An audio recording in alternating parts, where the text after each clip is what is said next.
Um, but I'll give you an example.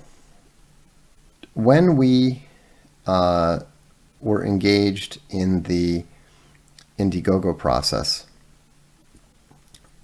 we actually allowed some of our people to just go in and deal with the telephone calls with the arbitrators and the opposing lawyers without anybody from the Legion on the line with them. We just said, hey, don't say anything stupid and take good notes. And you know what? Our confidence in those guys was more than rewarded. Two of them in particular actually managed to uncover some very interesting and useful stuff that ended up, playing a role in the final resolution and so forth. And so, I understand why it might be offensive. You're like, but I'm a customer, I'm a backer. You should be more responsive. Well, guess what? If we spend all of our time being responsive to that kind of unnecessary nonsense, then we can't do other much more important things. The Dread Ilk recognize that. The Legion recognizes that. And they make it clear they don't want us wasting time on that stuff when it's not necessary. Sometimes it is not necessary. There's people who have technical problems. There's one or two folks, a credit card gets canceled and they're like, hey, I don't want to get left out of, deluxe or something. Then we try to take care of it. And we do our best to take care of it. But, you're not dealing with a massive corporation here. And, what do you want? Do you want big victories? Or do you want the knowledge that if people screw up and can't bother to download something within 30 days, we'll be there to pick them up and make sure that everything's okay. We can't do that. I don't think that we should do that. And I have more confidence in you guys than that. So you might say, okay, what are you doing? What does this, what are you doing that's so important? Well, I'll tell you to a certain extent. As you know, Owen has already filed for arbitration.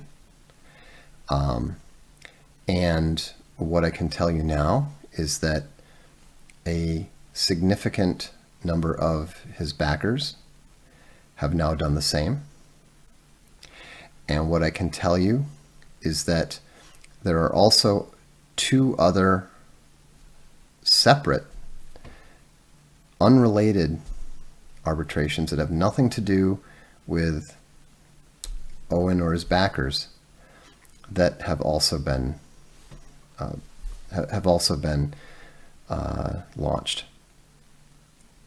And so, it's a much it's important to remember that Patreon is about 5 times larger than Indiegogo in terms of their overall sales. And that means that, a correspondingly larger effort is going to be required, right? And so, so this is now underway, and this is not the end of it.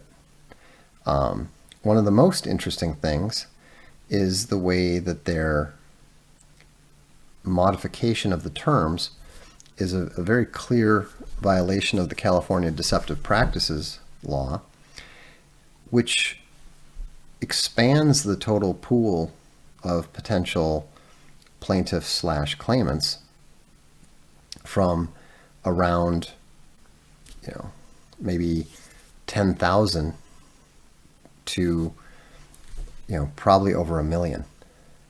And so, so this is a significant and, very, very, I guess you could say, comprehensive, offensive by the Legal Legion. We have more people involved than we've ever had involved, both in terms of the legal talent, and including the number of people who are both actively involved versus potentially involved. And so, and again, I'll repeat, if you were a backer of Owen's, be sure to email him and let him know. If you are not yet part of the replatforming, you should get on it. And here's the part that everybody who's already on the replatforming will enjoy. If you were part of the replatforming before December 20th, you can be part of one of the coming offenses. So, did the executives jump ship yet? Honestly, it wouldn't surprise me. 6 different executives and managers left Indiegogo after our deplatforming. And,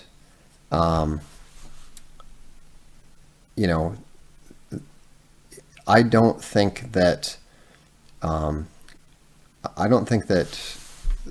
some of these folks are going to remain there very long. And so, we were talking today.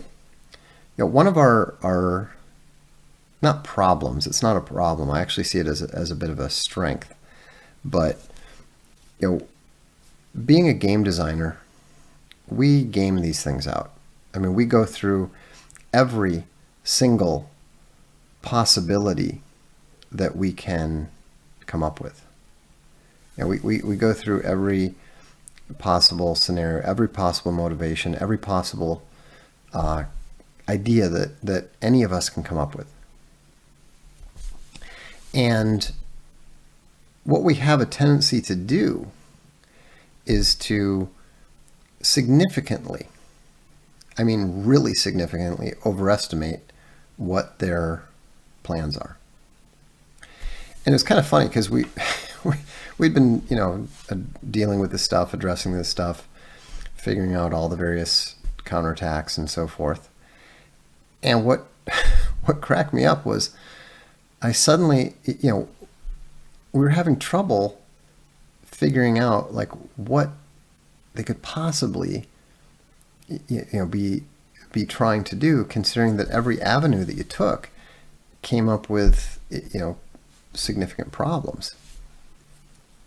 And then, just things that were easy and obvious for us to address. And so what was funny was that I suddenly thought, wait, what if the whole purpose of making that December 20th change was just to try to intimidate us into not proceeding with what we had already told them to do, that we were going to do? I mean, think about this. We did the equivalent of saying, we're going to do X. And we actually told them when we were going to do X. And then suddenly they say, oh, we've got this change of our terms, and if you do X, then you might have to pay. Now remember, the threat of having to pay a company's legal fees are the people will take these to not take them to court. That's their primary weapon. We're going to We have more money than you do. To people will take these clips and be like, one of us. And so the thing that amused me, they've got some, there is some minor competence to what they did. Not much, but a little bit. And so what cracked me up was that none of us even considered the possibility that they might be trying to scare us off, because none of us get scared. It was like, and I said this, I suggested this, and the reaction was, well, why would they do that?